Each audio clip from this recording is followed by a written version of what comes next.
Hello, I'm Maximus Ortiz, and I am going to be a costume designer for the play The Waiting for Godot. The play was originally written in 1949 in France. So, based on it being made around this time era and in France, I'm going to be basing my characters' looks and designs off French French fashion around that time and era. So, Godot never actually appears in the play.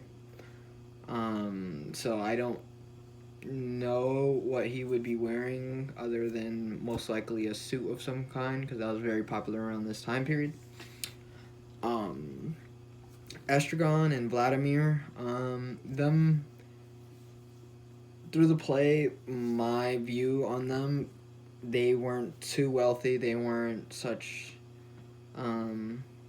smart characters, if you will.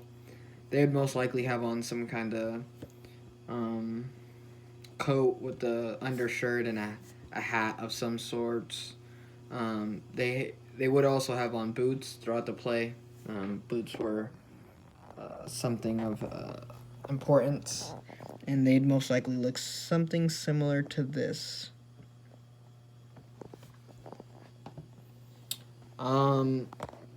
Pozo, him having his own wagon and cart, I'd expect him to be a little better dressed than Vladimir and Estragon.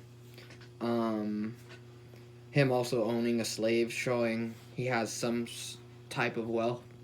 I'd figure that he'd be wearing a more nice, pristine suit.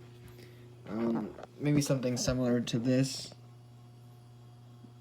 with a nice little hat.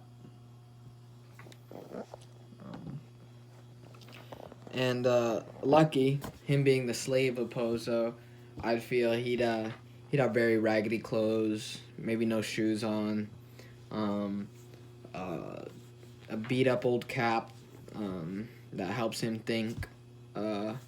He'd look something like this. And he might have like a cloth top or something similar to that.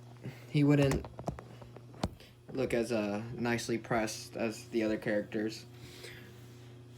And the only other character in the play was the boy. He only got few seconds of light throughout the play. However, him being a young man or young male, he'd most likely be wearing a small suit of some kind. Again, this was very popular around that time period. Most men and boys would wear suits.